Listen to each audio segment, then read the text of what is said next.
നിന്റെ വഴി യഹോവയെ ഭരമേൽപ്പിക്കുക, അവനിൽ തന്നെ ആശ്രയിക്കുക, അവനത് നിർവഹിക്കും. ദൈവത്തിൻ്റെ മാറ്റമില്ലാത്ത വചനം ശ്രദ്ധിക്കുന്ന പ്രിയപ്പെട്ടവരെ, നിങ്ങളെക്കൊണ്ട് പരിഹരിക്കാൻ പറ്റാത്ത വിഷയങ്ങൾ നിങ്ങൾ ദൈവത്തിൻ്റെ അടുക്കൽ കൊണ്ടുവന്നാൽ ദൈവം അത് പരിഹരിക്കും. ദൈവത്തിന് കഴിയാത്ത കാര്യമുണ്ടോ? അബ്രഹാമിൻ്റെ വീട്ടിൽ വന്ന് ദൈവം സാറയോട് പറഞ്ഞ ഒരു വാക്കാണ്, യഹോവയ്ക്ക് കഴിയാത്ത കാര്യമുണ്ടോ? അർത്ഥാൽ നിങ്ങളെക്കൊണ്ട് കഴിയാത്തത് നിങ്ങൾ എൻ്റെ അടുക്കൽ കൊണ്ടുവരുവേൻ, ഞാൻ നിങ്ങളെ സഹായിക്കും. പ്രിയപ്പെട്ടവരെ, നിങ്ങളുടെ വഴി യഹോവയെ ഭരമേൽപ്പിക്കുക, യഹോവയിൽ തന്നെ ആശ്രയിക്കുക. നിങ്ങളുടെ ശക്തി കൊണ്ടും നിങ്ങളുടെ ബുദ്ധി കൊണ്ടും പരിഹരിക്കാൻ പറ്റാത്ത വിഷയങ്ങൾ ജീവിതത്തിലുണ്ട്. നമ്മളൊക്കെ മനുഷ്യരാണ്, ബലഹീനരാണ്, പരിമിതിയുള്ളവരാണ്.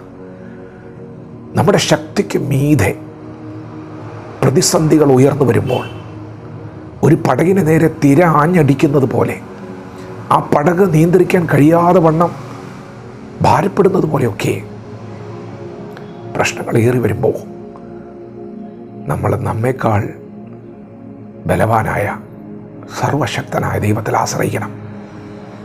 ദൈവത്തിന് സകലതും സാധ്യമാണ്.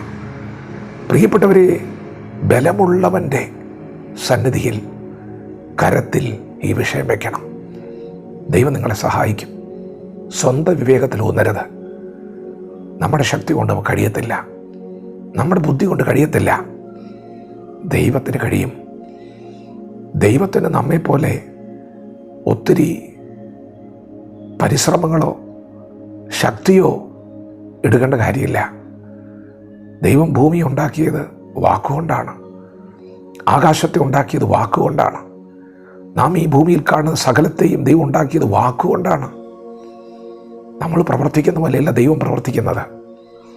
നിങ്ങളുടെ വഴികളല്ല ദൈവത്തിൻ്റെ വഴികൾ, നിങ്ങളുടെ വിചാരങ്ങളല്ല ദൈവത്തിൻ്റെ വിചാരങ്ങൾ. ദൈവത്തിന് പ്രവർത്തിക്കാൻ കഴിയും. നിങ്ങൾ ഒന്ന് കാത്തിരിക്കുക, നിങ്ങൾ വചനത്തെ മുറുകെ പിടിക്കുക. ദൈവത്തിൻ്റെ വചനം ദൈവമാണ്. ദൈവത്തിൻ്റെ വചനം ജീവനുള്ളതാണ്. ദൈവത്തിൻ്റെ വചനത്തിൽ എഴുതിയിരിക്കുന്നത് എന്തോ അതങ്ങനെ തന്നെ ചലിക്കും.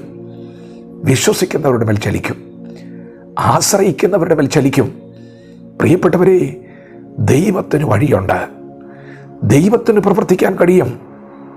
നിങ്ങൾ പ്രാർത്ഥിക്കുക, ഹൃദയം പകര്, എന്നിട്ട് കാത്തിരിക്കുക. നിങ്ങളുടെ പ്രാർത്ഥന ദൈവം കേട്ടു എന്ന വിശ്വാസത്തോടെ, ദൈവം നിങ്ങൾക്ക് വേണ്ടി പ്രവർത്തിക്കുന്നു എന്ന വിശ്വാസത്തോടെ, പ്രവർത്തിക്കുവാൻ കഴിവുള്ള വചനത്തെ മുറുകെ പിടിച്ചുകൊണ്ട് വചനത്തിൻ്റെ പ്രവൃത്തിക്ക് വേണ്ടി കാത്തിരിക്കുക. കാത്തിരിക്കുന്നവൻ ലജ്ജിച്ചു പോകത്തില്ല. നിങ്ങളുടെ തല കുനിയുകയില്ല, നിങ്ങൾ നിരാശപ്പെടുകയില്ല. ഒരു വാക്കുമതി, ഒരൊറ്റ വാക്കുമതി. നിരാശ മാറും, പിഴവുകൾ മാറും, ദീനം മാറും, മരണം മാറും. ദൈവത്തിന് സകലവും സാധ്യമാണ്. നിന്റെ വഴി യഹോവയെ ഭരമേൽപ്പിക്കുക, യഹോവയിൽ തന്നെ ആശ്രയിക്കുക. ദൈവം അത് നിർവഹിക്കും. വിശ്വസിക്കുക, വചനത്തോട് പ്രതികരിക്കാം. ദൈവം നമ്മെ ഓരോരുത്തരും ഈ പകൽ അനുഗ്രഹിക്കുമാറാകട്ടെ. ആമേൻ.